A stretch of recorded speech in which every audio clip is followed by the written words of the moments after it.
Bonjour les amis, bienvenue dans le podcast Le Salon du Livre et merci d'être présents. Je suis Assel Nadal, ingénieure IT, entrepreneur littéraire et fondatrice d'afrolivresses.com, le magazine littéraire en ligne de l'Afrique et de sa diaspora. Si vous êtes un passionné de livres, si vous souhaitez mieux comprendre l'évolution du secteur du livre dans le monde en général, en Afrique et dans sa diaspora en particulier, alors ce podcast est exactement ce qu'il vous faut. Avec mes invités, retrouvez-nous tous les vendredis pour l'actualité littéraire et autres thématiques autour du livre. Et c'est parti pour un nouvel épisode du Salon du Livre. Bonjour. Avant de parler de l'épisode d'aujourd'hui, je voudrais rappeler que dans le dernier épisode, l'épisode 7, intitulé « Comment vaincre la procrastination pour enfin démarrer son projet littéraire », vous avez un code de réduction de 75% sur le livre de l'invitée Ginette Fotso, intitulé « Fais-le maintenant, demain pourrait être trop tard ». Un livre qui pourra vous aider à vaincre la procrastination de manière simple et efficace.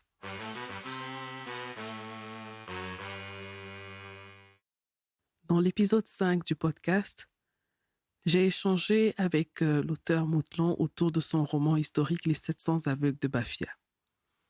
L'un des points importants qu'il a souligné dans son travail de romancier est la recherche. Lorsqu'on veut écrire un livre, la recherche est capitale et elle intervient à différentes étapes du projet. On peut par exemple faire des recherches pour trouver le bon titre, pour comprendre les codes du genre littéraire dans lequel on veut écrire, pour récolter des informations qui serviront à la trame de l'histoire ou qui seront des sources bibliographiques de son travail. Mais faire de la recherche pour un livre demande de l'organisation et une certaine méthode. La thématique de cet épisode m'a été inspirée par la page Facebook Harold Ketch raconte, sur laquelle je tombe par hasard un jour. J'ai tout de suite été fascinée et impressionnée par les détails que livrait son auteur sur des faits divers, des histoires ou des personnages historiques africains qui parfois avaient été oubliés. J'ai donc voulu savoir comment est-ce que Harold Ketch faisait pour obtenir toutes ces informations. Auteur de 5 livres, il nous livre des techniques de recherche autour d'un cas pratique, à savoir comment faire des recherches pour écrire l'histoire de sa famille. J'espère qu'après avoir écouté cet épisode, vous allez écrire vous-même l'histoire de votre famille avant que d'autres ne l'écrivent à votre place. Je vous souhaite une agréable écoute. Bonjour Harold Ketch. Bonjour. Bienvenue dans le Salon du Livre, le podcast qui parle de la littérature africaine et du livre en général. Merci d'avoir accepté cette invitation. Merci à vous de m'accueillir. C'est avec beaucoup de plaisir parce que j'aime beaucoup ce que vous faites. Je vous ai découvert par hasard sur Internet et j'étais fascinée par votre capacité à nous sortir du passé, des informations, des histoires, les unes les plus rocambolesques que les autres, les unes les plus touchantes que les autres. Et ça m'a beaucoup intriguée de savoir comment vous faites ce travail-là. Mais avant d'y arriver, j'aimerais que vous vous présentez en quelques phrases. Alors, je suis Harold Ketchemen, je suis un jeune auteur d'origine camerounaise. Bon, sur le plan professionnel, j'ai plusieurs casquettes professionnelles dans des domaines d'activité assez variés. Mais je tire ma principale source de revenus du métier d'ingénieur en informatique et système d'information pour la santé.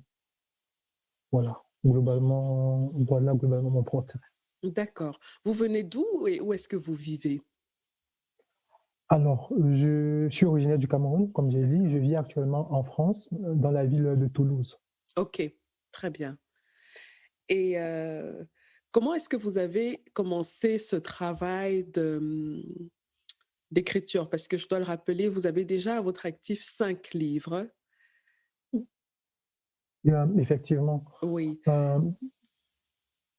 L'écriture, en fait, j'écris en fait depuis ma tendre enfance, c'est-à-dire J'écris depuis que je suis petit. Mon tout premier projet des livres, je l'ai fait quand j'avais, je crois, 7 ans.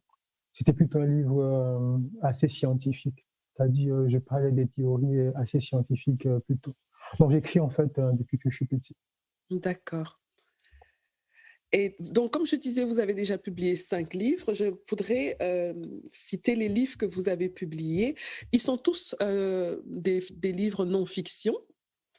Alors, vous avez publié le premier en 2014, le dictionnaire de l'origine des noms et surnoms des pays africains. C'est bien ça? Oui, c'est bien ça. Ensuite, en 2017, vous avez publié Surnoms des hommes et femmes qui ont marqué l'histoire contemporaine de l'Afrique. Après, vous avez publié en 2019 2 livres, je dirais même 3 plutôt. Vous avez publié Les icônes de la musique camerounaise. Ensuite, Les coups d'État salvateurs en Afrique. Et un peu plus tôt, en début d'année 2019, le maréchal Samuel Mbappé Lépée, le plus grand footballeur camerounais de tous les temps. Donc, avant de vous poser les questions sur vos livres et vos travaux de recherche, vos techniques de recherche, j'avais remarqué que vous signez toujours vos articles sur Internet. Fourmi Magnan égarée. C'est quoi une fourmi Magnan égarée? Alors, ça pourrait être long, hein. Je vais essayer de raccourcir pour raconter pourquoi j'adopte souvent ce surnom-là. En fait, les fourmis Magnan sont des fourmis légionnaires qu'on retrouve en Afrique centrale, mais aussi en Afrique orientale. Personnellement, j'ai passé une bonne partie de mon enfance au village avec ma grand-mère. Donc, on allait régulièrement au champ avec elle. C'est-à-dire, lorsqu'on allait au champ, on retrouvait généralement des colonies de fourmis Magnan dans nos plantations. Et ma grand-mère me demandait à chaque fois de m'éloigner en fait de ces différentes colonies parce que une colonie de fourmis Magnan, ça peut atteindre 30 millions de fourmis. Et ces fourmis peuvent causer de la mort, c'est-à-dire lorsqu'elles se saisissent d'une proie, elles peuvent entraîner sa mort. Donc, curieux que j'étais à l'époque, je ne m'éloignais pas, je prenais plutôt la peine d'aller pour observer attentivement en fait, le mode de fonctionnement des fourmis Magnan. Donc, déjà, j'ai été piqué par ces fourmis et j'ai pu mesurer la douleur en fait. La douleur d'une piqûre causée par la fourmi Magnan. Donc, la particularité en fait de cette fourmi, c'est que lorsqu'elle elle vous mord, elle ne lâche pas en fait. C'est-à-dire, pour qu'elle lâche, il faudrait carrément diviser son corps à deux, soit couper la tête, soit couper une autre partie je du comprends corps. mieux maintenant. Donc, ça veut Voilà. dire que Donc, quand ces vous fourmis, emparez d'un sujet, vous agrippez et vous ne lâchez pas. Voilà. Donc, ces fourmis aussi, elles ont aussi la particularité de s'attaquer en fait à des proies plus grandes. En fait, c'est-à-dire qu'elles vont en masse et s'attaquent à des serpents, des rats. Des rats, par exemple, ils réussissent en fait à neutraliser leurs proies, même si ces proies sont plus grandes qu'elles. Et le terme, pour venir donc au terme égaré que j'ajoute à fourmi Magnan, c'est en fait que les fourmis Magnan sont très organisées. C'est-à-dire, dans une colonie, on a la reine, on a les ouvriers, on a aussi les soldats qui montent la garde, en fait. Et il y a aussi ceux que je considère comme étant les fourmis Magnan égarées. En fait, ce sont des fourmis qui sont plus grosses que les autres. Ces fourmis-là, en fait, sont munies d'ailes. On les retrouve généralement à l'écart, c'est-à-dire elles sont à l'écart de la colonie. Donc, toutefois, en fait, lorsqu'il y aura un danger, c'est-à-dire si un danger survient, le danger va décimer toute la colonie. Mais par contre, ceux qui vont survivre, ce seront les fourmis Magnan égarées, ceux que j'appelle égarés, qui sont munis d'ailes et qui sont à l'écart de la colonie. Donc, c'est eux qui survivent, en fait. Donc, c'est aussi eux qui réussissent, en fait, grâce à leurs ailes, en fait, à pouvoir se déplacer et aller former une autre colonie. Donc, lorsque je dis donc fourmi Magnan égarée, je vois, en fait, à travers ce terme, en fait, des traits qui me caractérisent, quoi. C'est-à-dire, je vois la ténacité, parce que moi, je sais que je n'ai là, j'ai jamais prise. Je vois aussi le jusqu'au-boutisme, parce que je suis assez jusqu'au-boutiste. Je vois aussi l'attaque contre les puissants, parce qu'ils attaquent des cibles puissantes. Je vois aussi l'anticonformisme et la solitude de la fourmi Magnan, c'est-à-dire elle s'éloigne carrément de la colonie. Et aussi, je vois aussi son indépendance, c'est-à-dire avec ses ailes, je vois l'indépendance d'esprit, la liberté, la possibilité aussi de créer. Parce qu'après, elle s'éloigne pour aller créer une nouvelle colonie de fourmis manières. Donc voilà en gros pourquoi je m'appelle ainsi. Très intéressant. J'ai été clair. Très intéressant. Et pardon, on peut se tutoyer? Oui, on peut se Ok, tutoyer. très bien, c'est beaucoup Pas de plus souci. facile comme ça. Oui. Donc, tu as un deuxième, on peut dire, surnom qui s'appelle rat des archives. Donc, donc, en plus d'être une fourmi, tu es aussi un rat des archives. Oui, je suis aussi un rat des archives parce que j'aime bien, je passe en fait la majeure partie de mon temps, une bonne partie de mon temps libre à fouiner, à chercher dans des archives. Donc je me considère donc comme un rat parce que j'essaye d'aller où personne n'est jamais allé, j'essaye de creuser et tout. Bon, je m'appelle aussi l'OPEP de l'histoire. Bon, ça c'est aussi pour rigoler parce qu'au Cameroun, il y a un mode, puisque je dis je suis originaire du Cameroun, il y a un mode de transport en fait qu'on appelle les OPEP. C'est-à-dire c'est des formes en fait de transport que les personnes empruntent pour se déplacer de ville en ville. C'est des transports assez... OPEP en fait, de manière littéraire, ça veut dire en fait en langue, ça veut dire le vent. C'est-à-dire c'est des transports qui passent en fait comme des coups de vent en fait. C'est des espèces de transports clandestins. Donc je me considère aussi comme étant un OPEP de l'histoire parce que je ne suis pas historien de formation, c'est-à-dire je suis dans un clandestin de l'histoire, c'est-à-dire je suis un OPEP de l'histoire en fait. Voilà. C'est-à-dire ça n'est pas été ma formation de base, donc j'y suis juste en tant qu'autodidacte. Donc voilà. Très bien. Et tu as une page sur Facebook qui s'appelle Harold Raconte, qui publie, ou alors sur laquelle tu publies des histoires qui concernent l'Afrique en général, des faits de société, des faits politiques. Comment est-ce que te vient cette passion? D'où te vient cette passion pour l'envie de raconter des histoires que parfois on a pratiquement oubliées? Alors, pour la passion, je veux d'abord dire qu'au début, en fait, ce n'était pas en réalité une passion, c'était juste une volonté de rétablir les faits historiques parce que je suis parti d'une vérité. J'ai constaté que les Africains, de manière générale, n'écrivent pas et ne racontent pas leur histoire. Ce qui fait en sorte que notre histoire est toujours, de manière aussi générale, racontée par les autres. Alors, lorsque, par exemple, je mets les médias occidentaux, à chaque fois qu'on parle de l'Afrique, il y a toujours en fait ceux que je vais appeler des pseudo-spécialistes autoproclamés de l'Afrique qui viennent en fait raconter notre histoire à notre place. Et donc pour moi, en fait, je me suis dit, comme avec le proverbe africain, tant que les lions n'auront pas leurs propres historiens, les récits de chasse vont toujours contribuer à glorifier le chasseur. Donc à travers donc, cette page, en fait, ma mission, à travers Harold Ketch raconte, c'était de pouvoir en fait raconter notre histoire, donner notre version à nous, et aussi laisser des traces pour les générations futures. Parce que je considère que je remarque en fait qu'il y a un grand vide, c'est-à-dire il y a plein d'histoires que j'aurais même aimé trouver dans des bouquins que je n'ai pas trouvé, c'est parce qu'il y a eu un vide total. Donc mon objectif en fait c'est de laisser des traces, de laisser de la matière pour les futures générations, les futurs chercheurs ou autres. Donc je dois aussi reconnaître que comme tu l'as si bien dit à travers cette page, je ne me limite pas exclusivement à l'Afrique, j'essaie aussi de m'intéresser à des récits d'ailleurs. Mais le corps de mon travail, c'est l'Afrique. Voilà. Je parle aussi du monde parce que je suis assez friand de belles histoires. J'aime bien les histoires racontées, romancées, autres.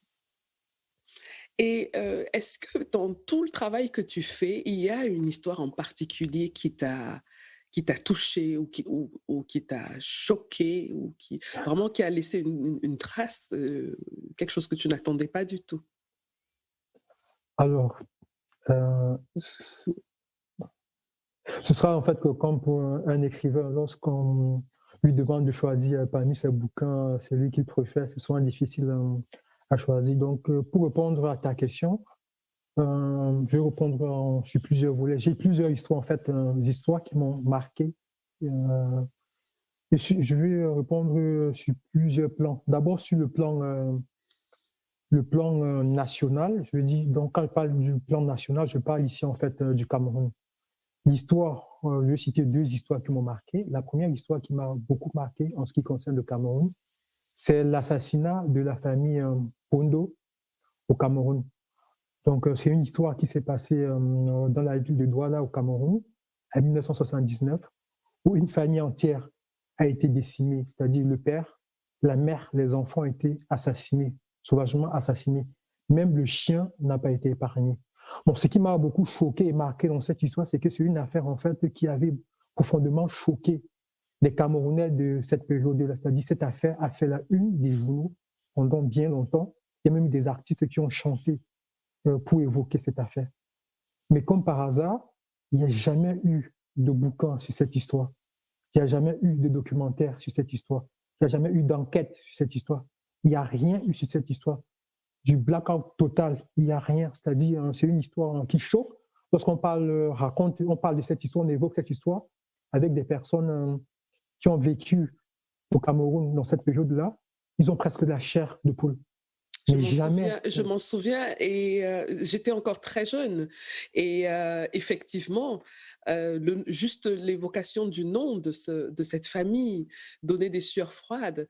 Est-ce que tu sais si on a finalement, parce qu'il y avait beaucoup de doutes autour des présumés coupables, est-ce que tu sais si finalement ça a été fait de manière propre et correcte, l'enquête? Alors, j'ai consacré 2 épisodes de Harold Ketch raconte à cette affaire parce que je fais sur plusieurs formats. C'est-à-dire, je raconte des histoires sur format écrit et aussi raconte aussi des histoires sur format vidéo. Bon, j'ai donc fait 2 vidéos consacrées à cette affaire. J'ai donc mené en fait mes enquêtes moi-même et mes enquêtes m'ont amené à rencontrer par exemple, à rencontrer des protagonistes de cette affaire, dont des membres en fait de la famille. Et mes enquêtes m'amènent donc à savoir en fait que c'était une histoire en fait bâclée, c'est-à-dire qu'en réalité on faisait face à un crime politique. Monsieur Pondo a été assassiné avec sa famille parce qu'il avait voulu révéler un secret d'État, notamment en fait la découverte du pétrole dans la région du sud-ouest Cameroun et dans la région de Bakassi. Il avait découvert en fait que les Américains avaient découvert du pétrole dans ces régions-là. Et donc, les dirigeants du Cameroun de cette époque voulaient cacher cette information pour exploiter l'argent du pétrole camerounais pour d'autres fins. Et lorsque M. Pondo, qui était employé à la société Golf, la société pétrolière Golf, en tant que directeur administratif, a découvert cela, en patriote qu'il était, parce que c'était un très grand patriote, il a voulu en fait aller rencontrer les Camerounais de la région anglophone pour leur dire qu'on a découvert du pétrole chez vous. Et s'il allait rencontrer ceux-là pour leur dire cela, ceux-là devaient en fait réclamer avec un peu plus d'acuité leur autonomie en fait pour pouvoir prendre en charge eux-mêmes la gestion de leurs affaires, donc la gestion de leur richesse. Ce qui entre en fait dans l'actualité avec ce qu'on vit aujourd'hui avec la demande d'autonomie de cette région-là. Absolument. Donc c'est pour cela qu'il a été assassiné. D'accord. Et j'invite donc à ceux qui nous écoutent à aller suivre les 2 épisodes sur ta chaîne YouTube qui s'appelle Harold Ketch raconte. Donc, ils auront tous les détails de cette affaire sur ces deux épisodes. Ouais. Tu parlais aussi d'une deuxième histoire qui t'a frappé. Oui. Laquelle? Oui, une deuxième histoire qui m'a frappé, c'est parce que parce que je suis aussi très passionné des musiques. C'est pour ça que j'ai écrit le bouquin Les icônes de la musique camerounaise. L'histoire qui m'a donc beaucoup marqué aussi, c'est la mort du guitariste des Têtes Brûlées qui s'appelait Zanzibar. De son vrai nom, Epemezoa Théodore. Donc c'était un génie de la guitare et de la musique camerounaise qui est mort à la fleur de l'âge. Il avait à peine 26 ans lorsqu'il a été arraché à la vie alors qu'il était au sommet de son art. Les rumeurs les plus folles avait donc circulé à cette époque sur les circonstances ayant conduit à sa mort. Donc, c'est une histoire qui m'a aussi beaucoup frappé. Ce qui m'intéresse maintenant, c'est de savoir comment tu fais pour avoir toutes ces informations. Parce que c'est incroyable. Alors, je voulais juste, sans te couper, je voulais juste évoquer rapidement une histoire qui m'a frappé au niveau africain. D'accord. Au niveau africain, une histoire qui m'a aussi beaucoup frappé, c'est la belle histoire d'amour entre l'écrivain Kamara Lai et Marie Lorofi. Parce que dans son bouquin L'Enfant Noir, Il parle en fait de Marie, il est amoureux de Marie, il raconte son histoire avec Marie. Mais ce qu'on ne savait pas, c'est que par la suite, lorsqu'il était retourné en Guinée, il avait pu rencontrer, retrouver l'amour de son enfance, épouser celle-ci, même si l'histoire sera par la suite un peu tragique.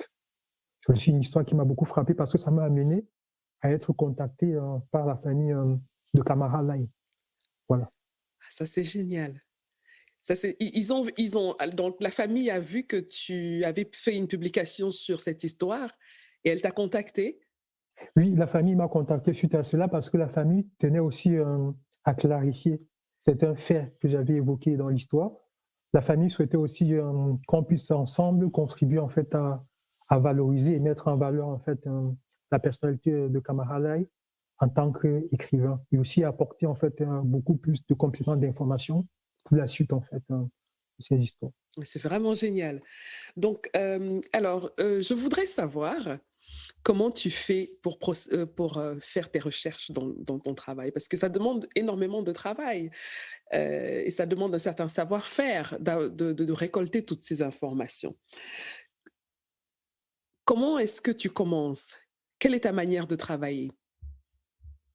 Alors, ma manière de travailler, je suis assez structuré et organisé dans ma manière de travailler.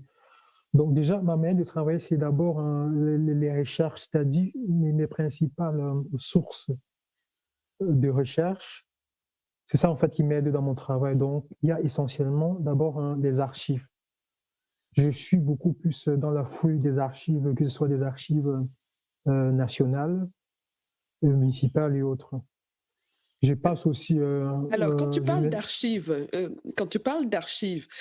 tu vis en France actuellement, donc tu vas dans les archives françaises? Oui, je m'en vais en fait dans les archives françaises. Par exemple, j'ai passé beaucoup de temps aux archives diplomatiques de la Courneuve, par exemple à Paris, où j'étais D'accord. en train de fouiner dans tous les accords. Et aussi, la France aussi, c'est de particulier, c'est qu'ils ont permis en fait de mettre en ligne des plateformes qui permettent en fait de fouiller des archives. J'ai aussi beaucoup fréquenté la Bibliothèque nationale de France pour fouiner dans des archives. Et ils ont développé en ce moment en fait un site BNF et aussi un site Gallica qui permet en fait d'aller fouiner dans des archives anciennes. Et aussi, je me déplace aussi, c'est-à-dire je m'en vais au Cameroun aussi où j'essaie de fouiner aussi dans des archives et tout le reste. Quelles sont les archives du Cameroun que tu as visitées? À Boya, il y a des archives à Boya. À Yaoundé même aussi, il y a des archives à Tchang. Ce sont des archives privées ou nationales? Non, municipales. Municipales, d'accord. Ok. Voilà. Je mettrai dans la description de l'épisode toutes ces informations pour ceux qui seront intéressés éventuellement de savoir comment on fait des recherches et qui ont besoin des adresses. Donc, tu disais que dans ton travail, tu cherches d'abord tes sources, donc les archives. Oui. Dans le début, en fait, lorsque j'ai un sujet en tête, oui. La première chose que je fais, c'est aller chercher en fait les sources, c'est-à-dire avoir le maximum de sources possibles. Donc, il y a d'abord les archives. Ensuite, il y a aussi les coupures de presse, c'est-à-dire les coupures de presse anciennes, c'est-à-dire la presse ancienne, les anciennes éditions de presse et tout. Tu les trouves où, ces coupures de presse? Les coupures de presse, déjà aussi, lorsque j'étais en fait petit ou bien plus bas, mes parents lisaient beaucoup de la presse, ce qui fait en sorte que je relisais après mes parents et j'ai collectionné en fait les coupures de presse qui étaient lues par mes parents. Mais aussi, au Cameroun aussi, il y a aussi la possibilité d'aller en fait trouver les coupures de presse. Par exemple, les archives de presse des Cameroun Tribune, on peut les retrouver. Je les ai retrouvées à la Sopecam. C'est-à-dire à Cameroun Tribune. Il faut le rappeler, Cameroun Tribune est le journal officiel du Cameroun. Effectivement. Donc, avant de devenir Cameroun Tribune, ça s'appelait la presse du Cameroun. D'accord. Et par la suite, c'est devenu Cameroun Tribune. Donc, à Cameroun Tribune, à la Sopecam, ils ont essayé en fait de structurer les archives. Certes, ce n'est pas encore numérisé, mais c'est assez structuré. C'est dans un cahier, rangé de manière chronologique. Il y a la possibilité de se déplacer, de feuilleter ce cahier. même Donc, si il faut débourser un peu d'argent pour d'accord, c'est voir pas le film. gratuit. Il faut quand même payer Euh, des, oui, des frais. oui. Bon, ce qui est Il faut payer des compréhensible, hein, frais. parce qu'il Il faut faut bien payer des entre... frais Oui, pour consulter. d'accord. OK. Mais tout le monde peut les consulter sans problème. Oui, tout le monde peut les consulter sans problème. Il suffit juste de se rendre, de prendre rendez-vous parce qu'il y a un responsable des archives. D'accord. Il y a aussi plusieurs journaux nationaux locaux qui le permettent. Par exemple, Mutation, on peut aussi fouiner chez Mutation. On peut fouiner sur le jour. Même chez le Messager, on peut aussi aller fouiner sur le Messager. Et aussi par rapport à ces archives, le gros, pour être clair et transparent, c'est pas vraiment les archives qui viennent de Cameroun Tribune et autres quotidiens locaux, c'est des archives privées, c'est-à-dire je connais personnellement des personnes qui sont des collectionneurs d'archives, c'est-à-dire qui sont au Cameroun. Je connais par exemple un monsieur qui a vendu, en fait, qui a tenu un kiosque de vente de journaux pendant une bonne partie de sa vie, ce qui fait en sorte qu'il a dû collectionner un nombre incalculable de journaux. Et Ah, ça, lorsque je suis au Cameroun, il m'arrive donc d'aller chez lui pour des visites de courtoisie parce que c'est quelqu'un qui m'aime bien et j'en profite pour fouiner un peu et prendre en photo des archives parce que généralement il faut soit les scanner ou bien prendre en photo parce que c'est des archives que les personnes conservent jalousement. ah, c'est une très bonne piste. Donc, ça veut dire Mm. qu'il faudrait être créatif alors dans la recherche des sources. Donc, penser à ceux qui ont vendu des journaux, Oui. parce qu'ils ils ont le savoir-faire pour la conservation aussi. Oui. Ils ont le savoir-faire pour la conservation, ils ont aussi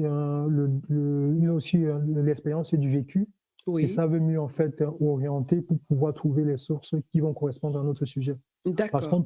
qu'on peut aborder des sujets qui correspondent à des époques de notre vie, que nous avons des époques de la vie que nous n'avons pas vécues.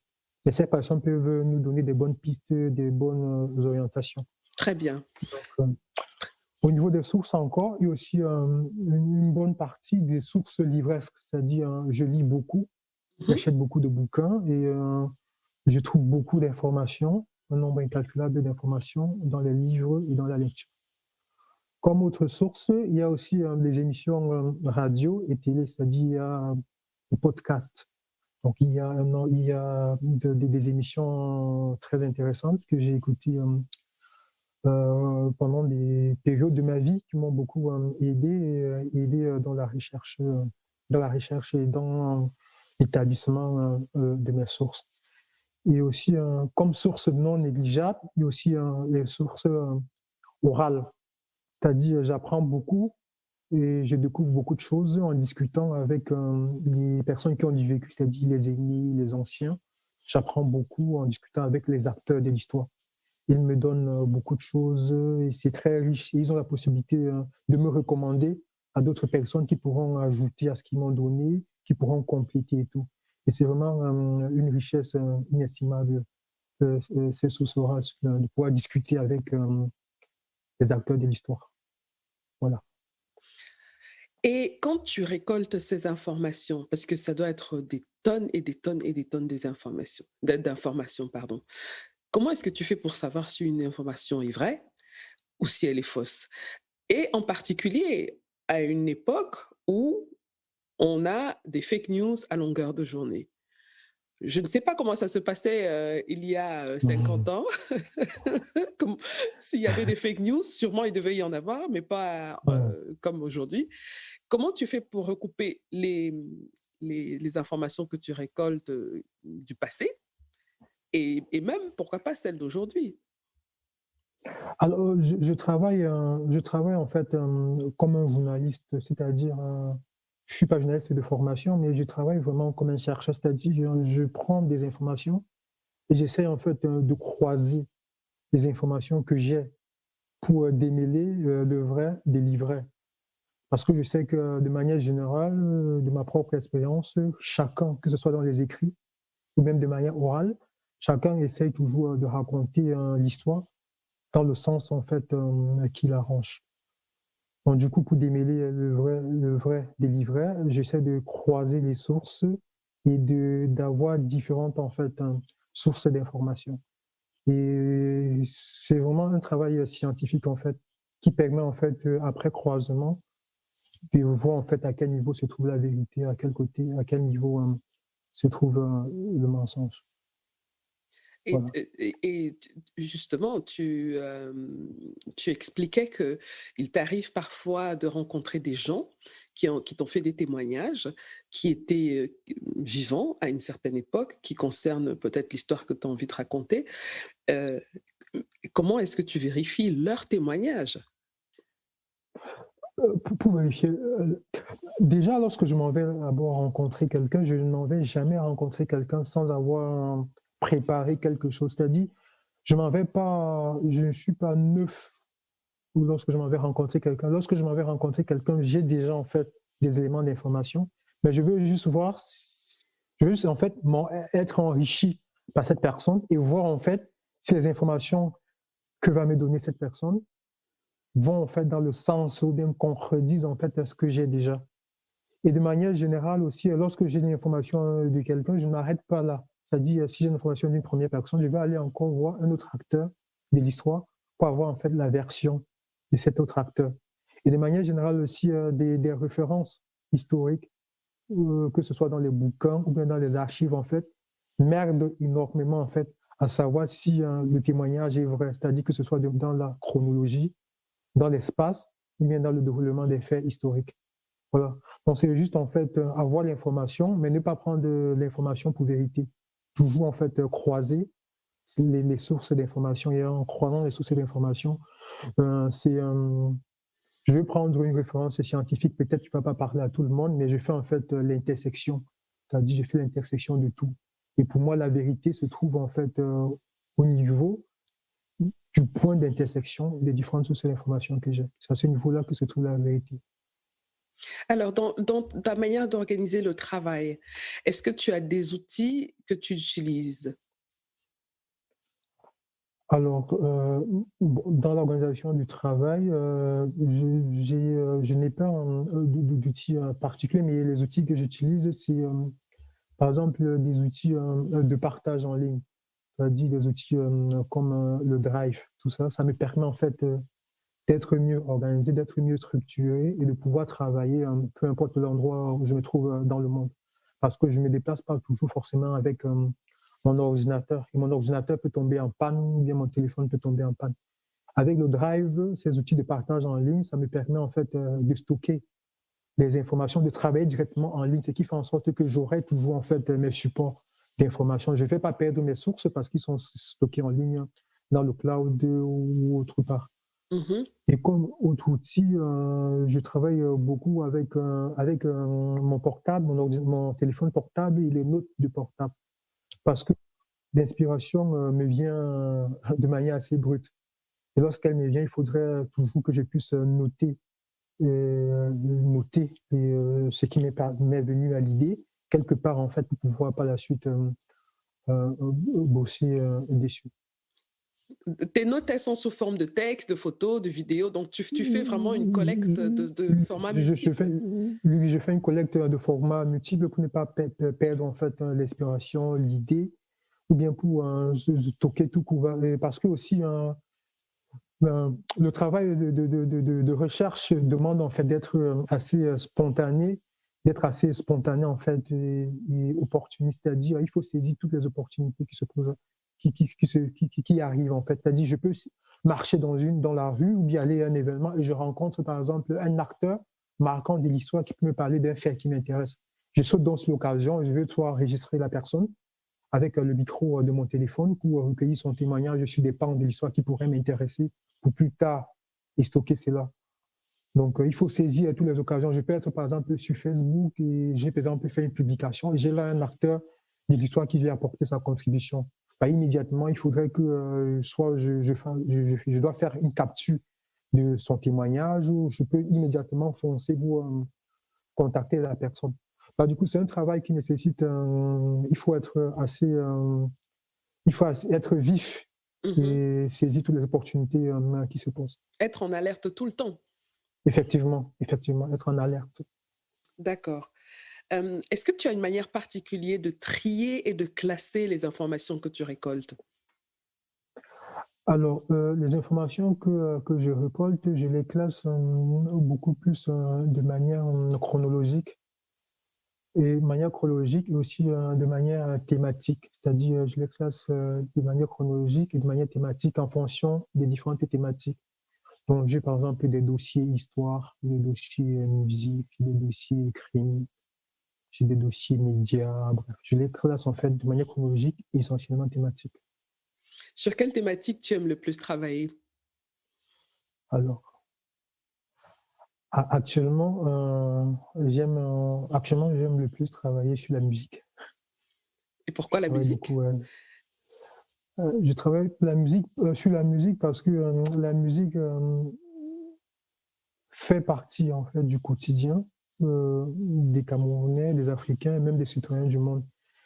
Et malheureusement, chez nous, on n'a pas accordé en fait beaucoup d'importance aux hommes et femmes qui ont marqué l'histoire de notre musique, c'est-à-dire que ce soit la musique camerounaise et que ce soit la musique africaine. Et actuellement, j'essaie beaucoup, ça me passionne de travailler parce que je constate en fait que les acteurs de cette période-là sont en train de mourir. Ils meurent en portant avec eux plusieurs pans de l'histoire. Donc, je suis passionné par cela en ce moment parce que j'essaie en fait de récupérer le maximum auprès d'eux avant que ces personnes ne s'en aillent. La finalité aussi pour moi, c'est d'honorer ces différentes personnes de leur vivant, c'est-à-dire de retracer leur parcours déjà de leur vivant et de mettre en lumière ce qu'ils ont fait dans l'histoire de leur vivant, aussi de recueillir en fait leurs œuvres pour stocker en tant qu'archives. Donc, c'est pour ça que ça me passionne beaucoup en ce moment. Alors, pour mieux comprendre ton travail qui est super intéressant, je sais que tu nous as préparé un cas pratique. Donc, il est simple, hein, le cas pratique. Si quelqu'un veut écrire, par exemple, l'histoire de sa famille, Hmm. qu'est-ce que toi, tu lui conseillerais euh, de faire de manière très simple, que cette personne peut démarrer demain pour les recherches?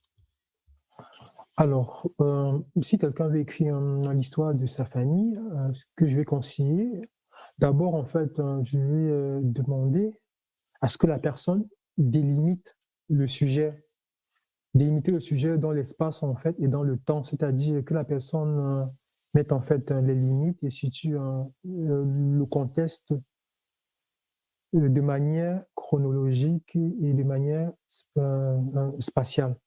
C'est-à-dire, si c'est l'histoire de sa famille, ce sera sur quelle période, c'est-à-dire de quelle année à quelle année et sur quel espace. Ensuite, pour une histoire familiale, je vais conseiller à la personne aussi d'établir ou bien de penser en fait à constituer un arbre en fait généalogique de sa famille pour pouvoir en fait voir les différents liens familiaux.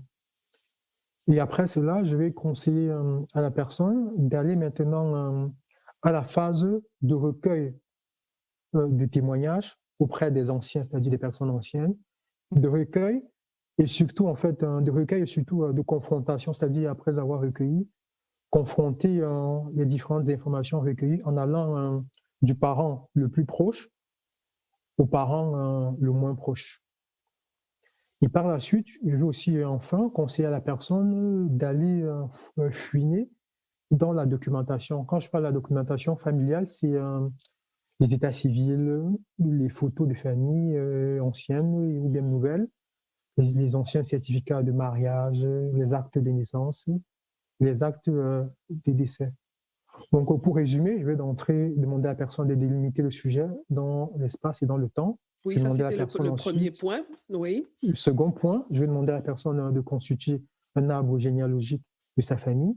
Troisième point, je vais demander à la personne de faire un recueil de témoignages auprès des anciens et surtout de confronter ces témoignages en allant du parent le plus proche au parent le moins proche. Et enfin, je vais demander à la personne de se lancer dans la documentation, c'est-à-dire fouiner dans les états civils, les photos, actes de décès et autres. Très Voilà. bien. Très bien. Je vais rédiger un petit document où je vais lister ces conseils. Et donc, ceux qui auront envie de les télécharger, un peu comme une checklist, hein, ceux qui auront envie de les télécharger vont aller dans la description de l'épisode et pourront télécharger la checklist. Alors, j'aimerais savoir quelles sont les difficultés que tu peux rencontrer quand tu fais tes recherches pour un livre. Si je prends par exemple l'exemple du livre, le dictionnaire de l'origine des noms et surnoms des pays africains. Alors, pour revenir donc à l'exemple de ce livre-là, j'ai rencontré une pléthore de difficultés. Parce que dans un premier temps, en fait, c'est un bouquin qui s'intéresse à l'ensemble des pays africains. C'est-à-dire qu'il s'intéresse à l'étymologie des noms des pays africains, mais aussi aux surnoms de ces pays-là. Donc, pour pouvoir travailler sur cet ouvrage, il m'a fallu en fait travailler sur l'histoire de ces différents pays. Donc, il fallait donc travailler sur l'histoire de plus d'une cinquantaine de pays africains. Et par la suite, comme autre difficulté, c'était l'absence en fait de véritables sources. C'est-à-dire c'était difficile de trouver des sources pour faire ce travail. Il y avait aussi l'absence de documents anciens. C'est-à-dire difficile de trouver les documents anciens. Parce que le bouquin, en fait, s'intéresse, comme je le disais précédemment, à l'origine des noms de ces pays-là. Mais le nom d'un pays, en fait, c'est en quelque sorte l'acte de naissance de ce pays. C'est-à-dire que pour trouver les informations relatives au nom d'un pays, il faut revenir, trouver les archives originelles, c'est-à-dire les archives qui parlent de l'origine et de la naissance de ce pays. Ou bien trouver les archives qui parlent de la première fois où le nom de ces pays est apparu. Voilà. Donc, il y avait aussi une difficulté qui était liée à la maîtrise des langues locales.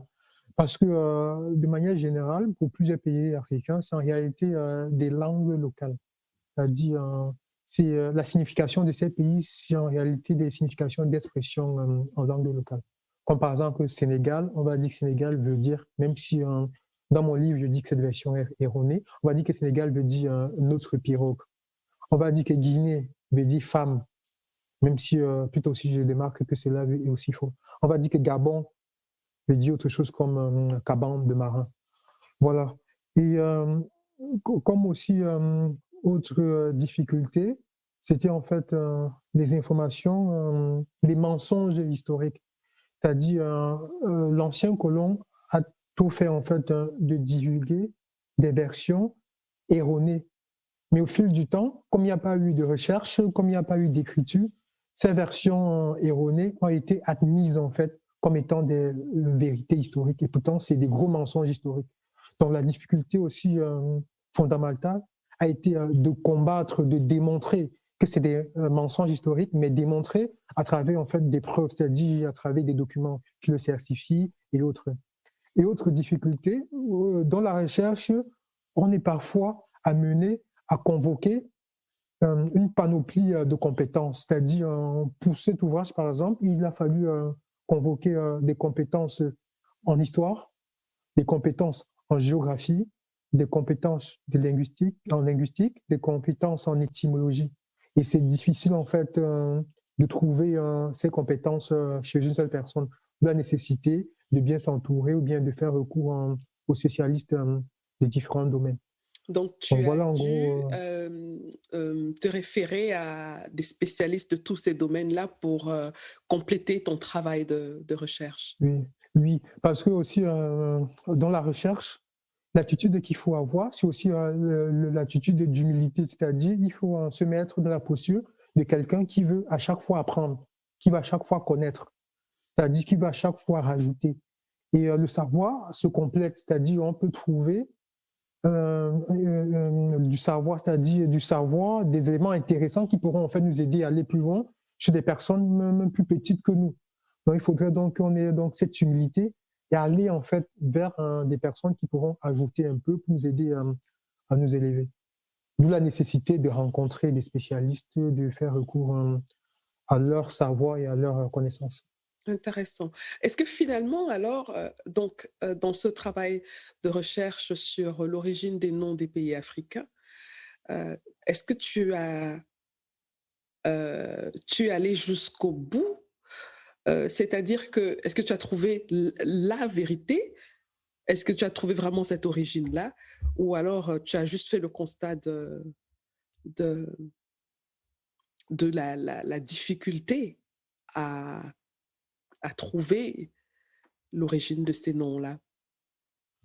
Alors, euh, mon objectif à travers cet ouvrage et ce travail, c'était de révéler les vérités historiques, mais surtout de faire naître le débat. C'est-à-dire qu'enfin, qu'à travers le débat, puissent jaillir les vérités. C'est-à-dire, j'ai des thèses que j'ai proposées, j'ai des versions que j'ai proposées, mais mon but ultime, c'était de faire en sorte qu'à travers mes propositions, différents chercheurs viennent en fait viennent questionner même mes thèses, afin qu'à travers un débat puissent jaillir les vérités historiques. Mais toutefois, j'ai essayé de rétablir les vérités historiques sur plusieurs origines des pays africains pour démonter les mensonges historiques, parce que il y a eu, j'ai été très choqué parce que il y a des pays qui affirment fièrement des étymologies au nom de leur pays et adoptent même des emblèmes nationaux,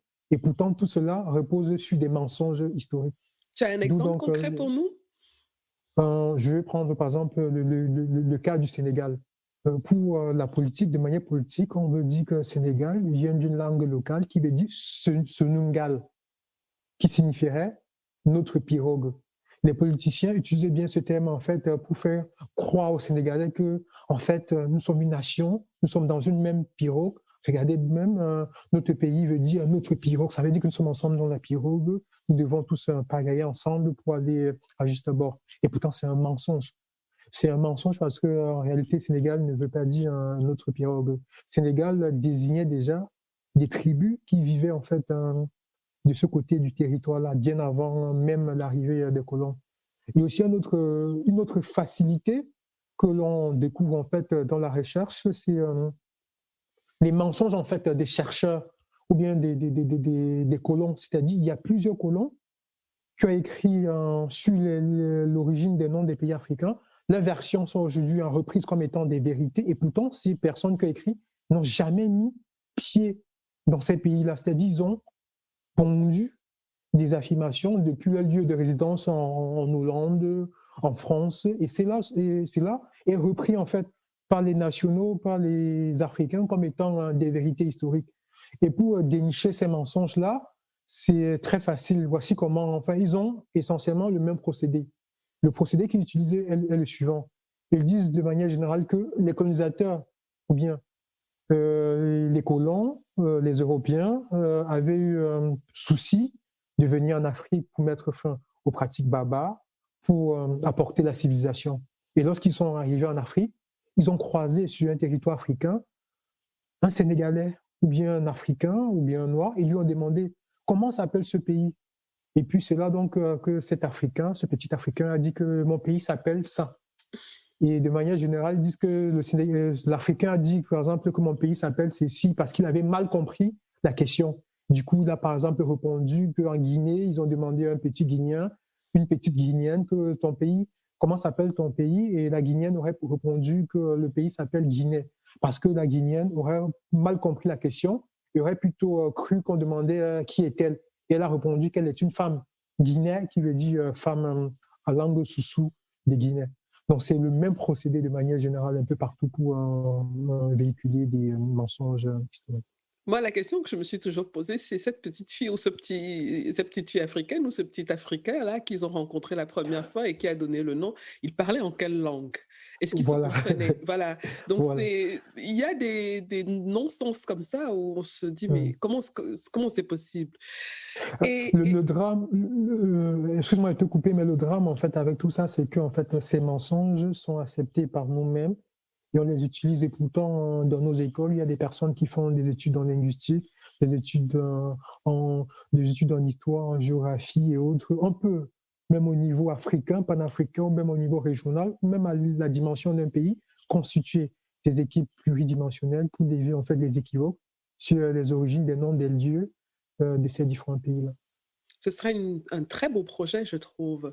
Ce serait vraiment un très beau projet si c'était mis en pratique. Alors, Harold, on est bientôt arrivé au terme de notre entretien qui est très passionnant, mais malheureusement, on ne peut pas parler pendant des heures et des heures. C'est pour ça qu'il faut que tu reviennes, hein?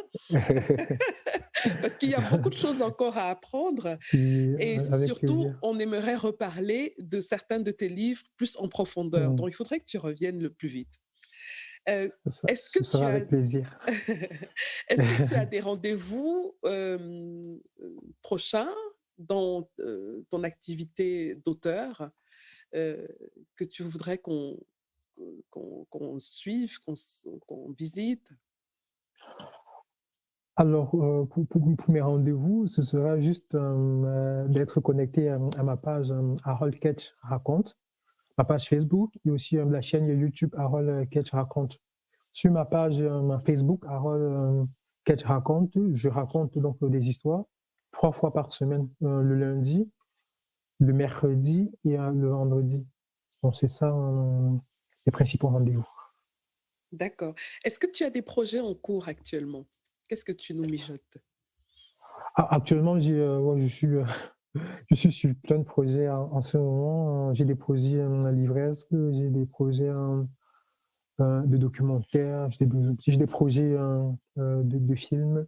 Je travaille sur plein de choses en ce moment. Voilà. Et donc, tu nous rappelles les noms de profil de tes réseaux sociaux. C'est Harold, A-R-O-L, Ketch, K-E-T-C-H. Harold Ketch raconte. Donc, si vous tapez ça sur Google, vous allez avoir dans la liste des résultats de recherche les liens. Et pour tes livres, on peut les trouver sur les plateformes de vente en ligne, hein, classiques, Amazon, Fnac, ainsi de suite. Donc, je mettrai également la liste de tes livres dans la description de l'épisode.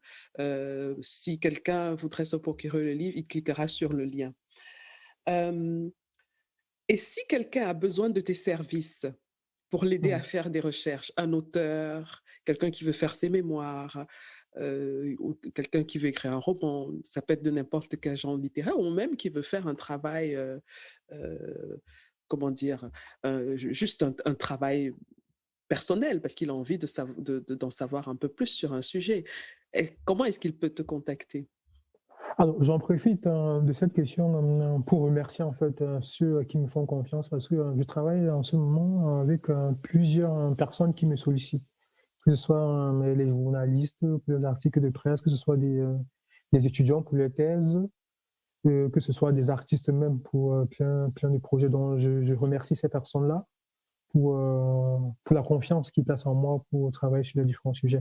Donc, si quelqu'un a besoin, je suis ouvert, hein, je réponds à tout le monde. Si quelqu'un a besoin de moi, la personne peut me contacter sur ma page personnelle qui est Harold Ketch.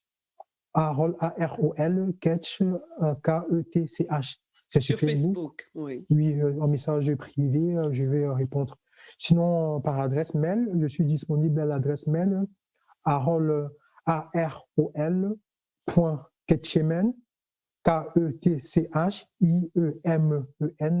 @gmail.com. Et je répondrai volontiers à toutes les personnes qui auraient besoin de moi ou bien de mes conseils. D'accord. Toutes ces informations, comme je le disais, les auditeurs peuvent les trouver dans la description de l'épisode. Est-ce que tu as un dernier mot pour ceux qui nous écoutent? Alors, le dernier mot pour ceux qui nous écoutent, ce serait plus d'encourager ton initiative, parce que je trouve que tu abats un travail titanesque et j'aimerais vraiment t'encourager, te féliciter en face en fait pour tout ce que tu fais et te demander de continuer, de ne pas lâcher, parce que tu mènes le bon combat. Il faudrait même qu'un jour, ou bien que lors de la dernière séance du Salon du Livre, il faudrait que c'est toi qui sois de l'autre côté. C'est-à-dire qu'il faudrait que tu passes de l'autre côté et qu'on te pose des questions, parce qu'on aura aussi beaucoup à apprendre pour grandir, pour mûrir. Voilà. Donc, merci pour tout ce que tu fais et bon courage. Merci beaucoup pour ces encouragements. Ça me va vraiment droit au cœur. Merci. On Ok. se dit à bientôt. À bientôt. Voilà les amis, c'est terminé pour aujourd'hui. Merci d'avoir écouté jusqu'au bout. Si vous avez aimé cet épisode, je vous serais vraiment reconnaissante de vous abonner au podcast pour être notifié de la publication des prochains épisodes. Vous pouvez aussi partager l'épisode, y laisser un commentaire ou le noter avec 5 étoiles. Vous pouvez poser vos questions par WhatsApp en envoyant un message au numéro +237 6 80 81 54 24. À bientôt les amis.